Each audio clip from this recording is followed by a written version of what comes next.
Assalamualaikum warahmatullahi wabarakatuh. Alhamdulillahirrabbilalamin. Innal hamdalillah nahmaduhu wa nasta'inuhu wa astaghfiruhu wa na'udzu billahi min syururi anfusina wa min sayyiati a'malina. May yahdihillahu fala mudhillalah wa man yudlilhu fala hadiyalah. Asyhadu an la ilaha illallah wahdahu la syarikalah wa asyhadu anna Muhammadan abduhu wa rasuluh la nabiyya ba'da. Allahumma sholli ala Muhammad wa ala ali Muhammad. Ya ayyuhalladzina amanu taqullaha haqqa tuqatih wa la tamutunna illa wa antum muslimun. Rabbana zalamna anfusana wa illam taghfir lana wa tarhamna lanakunanna minal khasirin. Subhanallah wa bihamdihi subhanallahil azim. La ilaha illa anta subhanaka inni kuntu minadh dhalimin. Hasbunallah wa ni'mal wakil, ni'mal maula wa ni'man nasir.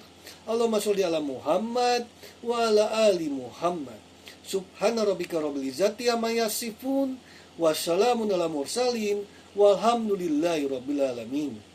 Ibadallah, innallaha wa malaikatahu yushollu 'alan nabi ya ayyuhalladzina amanu shollu 'alaihi wa sallimu taslima. Qala Allah Ta'ala fil Karim, a'udzu billahi minasyaitonir rajim. Bismillahirrahmanirrahim. Qul huwallahu ahad, Allahus samad, lam yalid wa lam yulad wa lam yakul lahu kufuwan ahad. Shadaqallahul azim. Raditu billahi rabbah wa bil islami dinah wa bil Muhammadin nabiyya wa rasulah. Ya Rabbana walakal hamdu hamdan katsiran thayyiban mubarakan fihi. Amma ba'du. Tema ceramah kita kali ini adalah menjadi muslim produktif, mengelola waktu sebagai amanah. Para ikhwan wa akhwat rahimakumullah, segala puji bagi Allah yang telah memberikan kita berbagai macam kenikmatan sehingga kita dapat memenuhi panggilannya untuk menunaikan berbagai ibadah.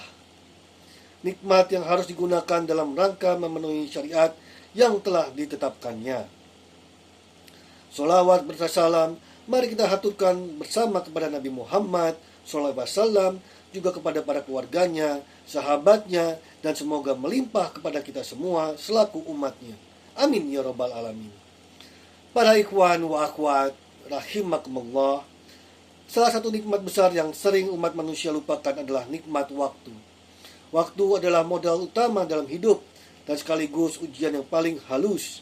Ia terus berjalan tanpa menunggu, tanpa bisa diulang, tanpa bisa dibeli kembali. Namun, seringkali disia-siakan dan dihabiskan untuk hal yang sia-sia, tanpa sadar bahwa kelalaian yang dilakukan pada hari ini akan menjadi penyesalan di hari kemudian. Sebagai agama Islam dengan tegas memberikan peringatan kepada umat Islam untuk tidak menyia-nyiakan waktu. Bahkan dalam Al-Quran, Allah SWT memberikan pengingat bahwa kebanyakan manusia jatuh dalam kerugian karena menyia-nyiakan waktu untuk hal yang tak bermanfaat. Allah berfirman dalam surah Al-Asr ayat 1-3 yang artinya, demi masa sesungguhnya manusia benar-benar dalam keadaan rugi, kecuali orang-orang yang beriman dan beramal soleh serta saling menasihati untuk kebenaran dan kesabaran. Quran surah Al-Asr ayat 1-3. Para ikhwan wa akhwat rahimakumullah, pada ayat di atas Allah SWT dengan tegas memberikan pengingat kepada umat manusia agar tidak termasuk orang yang merugi. Dalam ayat di atas dijelaskan bahwa kebanyakan dari umat manusia jatuh dalam kerugian ketika hidup di dunia. Terdapat 4 syarat agar tidak termasuk ke dalam bagian yang merugi di dunia, yaitu beriman, beramal soleh, dan saling menasihati sesama untuk kebenaran dan kesabaran. Syekh Nawawi Al-Bantani dalam tafsirnya Marah Labid juz 2 halaman 661 menjelaskan bahwa maksud dari kerugian pada ayat di atas ialah tertipu dalam perjalanan hidup di dunia dengan menghabiskan umur dalam kemaksiatan, atau bermakna kerugian karena tidak bisa beramal ibadah setelah tua dan meninggal dunia. Sesungguhnya manusia benar-benar dalam kerugian, yakni tertipu dalam perjalanan hidup dan menghabiskan umur dalam kemaksiatan, atau sebab kurangnya amal ibadah karena masa tua dan kematian. Para ikhwan wa akhwat rahimakumullah, lebih lanjut Syekh Nawawi menjelaskan bahwa terdapat 4 syarat agar umat manusia tidak termasuk ke dalam bagian yang merugi. Mereka adalah orang yang beriman, beramal soleh, saling menasihati untuk kebaikan dan kesabaran. Syekh Nawawi mengibaratkan mereka sebagai orang yang tidak merugi dalam bertransaksi dengan Allah Subhanahu wa Ta'ala. Simak penjelasan Syekh Nawawi berikut. Kecuali orang-orang yang beriman dan beramal soleh, mereka berada dalam transaksi jual beli yang tidak akan merugi di dalamnya, sebab mereka menukar amal-amal saleh dengan kehidupan yang baik. Saling menasihati untuk kebenaran, yakni menasihati sesuai dengan aturan syariat baik dalam keilmuan maupun amal perbuatan, serta saling menasihati dengan kesabaran dalam melaksanakan kewajiban dari Allah dan menjauhi larangannya. Para ikhwan wa akhwat rahimakumullah, salah satu anugerah paling berharga yang Allah berikan kepada kita semua adalah nikmat waktu. Namun sayangnya tidak semua orang mampu memanfaatkannya dengan baik. Padahal dalam Islam, waktu bukan hanya dianggap sebagai karunia, tapi juga amanah yang akan diminta pertanggungjawabannya. Islam mengajarkan kepada umatnya untuk menjadi pribadi yang produktif. Artinya, kita didorong untuk mampu mengelola waktu secara seimbang antara ibadah, bekerja, menuntut ilmu, dan berkontribusi dalam kegiatan sosial. Rasulullah SAW telah memberikan teladan yang jelas tentang bagaimana cara menggunakan waktu dengan sebaik-baiknya. Salah satunya adalah dengan meninggalkan segala sesuatu yang tidak bermanfaat.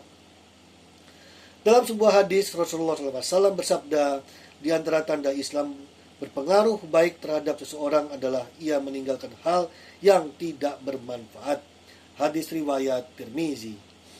Dari hadis tersebut kita bisa memahami bahwa salah satu tanda keislaman seseorang yang baik adalah kesadarannya untuk meninggalkan hal-hal yang sia-sia yang tidak membawa manfaat.